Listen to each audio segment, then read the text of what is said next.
this the discussion is about how our influence lives on after our death. And when you come think of it, if it hadn't been for Ozzy Osbourne, what would we be going into our local branch of W.H. Smith and finding copies of Kerrang magazine and Metal Hammer on the shelves? If it hadn't been for him, what heavy metal have really been established as a genre?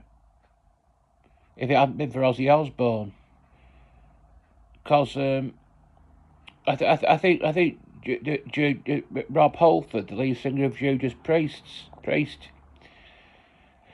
I think he said that you couldn't trace heavy metal but further back than Black Sabbath, and Black Sabbath were Ozzy Osbourne's band. But he, as most of us will know, he's no longer here now. But his influence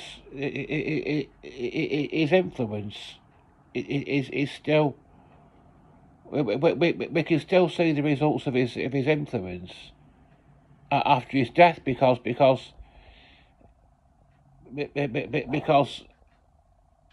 in every news agents and every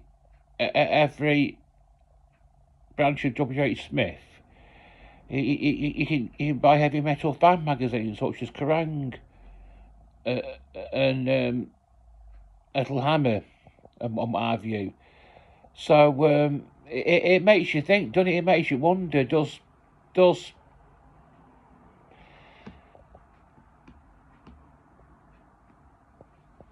what would Kerrang magazine have happened if it hadn't been for Ozzy? And that's how it's like the guy who invented Coronation Street, Tony Warren. I don't think he's alive now, and yet his brainchild has lived on. Goodness knows how many years after his death. It's like that with all the long-running soaps and TV series. Whoever thought them up, but whoever thought them up originally, but is long dead and gone. But that person's influence is still felt. It's still with us many years after the death, because they've changed history by devising something new that's lasted, and their impact, their influence is still felt by us even after the death.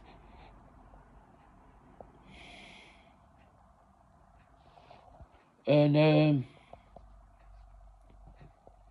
what else is? I mean, the work that I've had published, the letters in the Northwich Guardian have had published, and the first thing I ever had published was a circuit diagram that I designed when I was nearly 14 years old.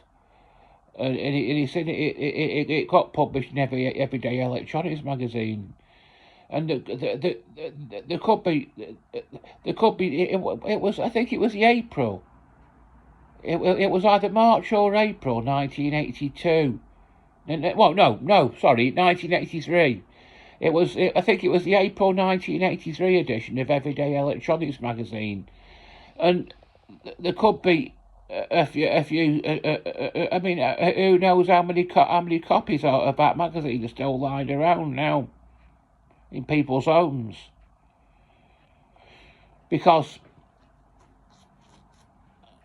I don't think it's just published in Britain. It could be published. The magazine could have been published worldwide. And goodness knows how many copies there are of that magazine still lying around in people's homes. and it's got my circuit that I designed in it, and also all the poems that have been published, and the articles in the in the online in the magazines of a Doctor Who Appreciation Society. There's Cosmic Mask. That's an online publication. I've had two articles published in that, and I've also had an article published in Celestial Toy Room magazine. I mean, that's all the work I've had published, and after I've gone, that'll still be around after if I pop my clogs tomorrow, or that'll still be around, and this channel will still be around as well. So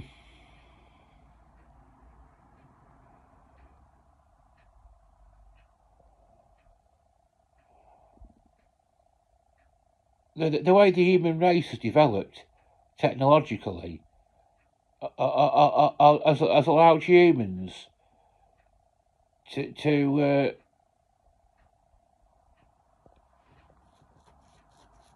exert their influence, but no, exert an influence which will still be felt after the death, and this is due to the modern inventions such as the phonograph and the cinema.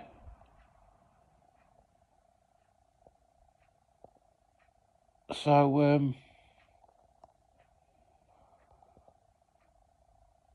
do you think your influence will still be felt after your death? But just put your opinions in the comments below this discussion. It's not being morbid talking about death. It's just a valid argument, isn't it, that people's influence is still felt after the death.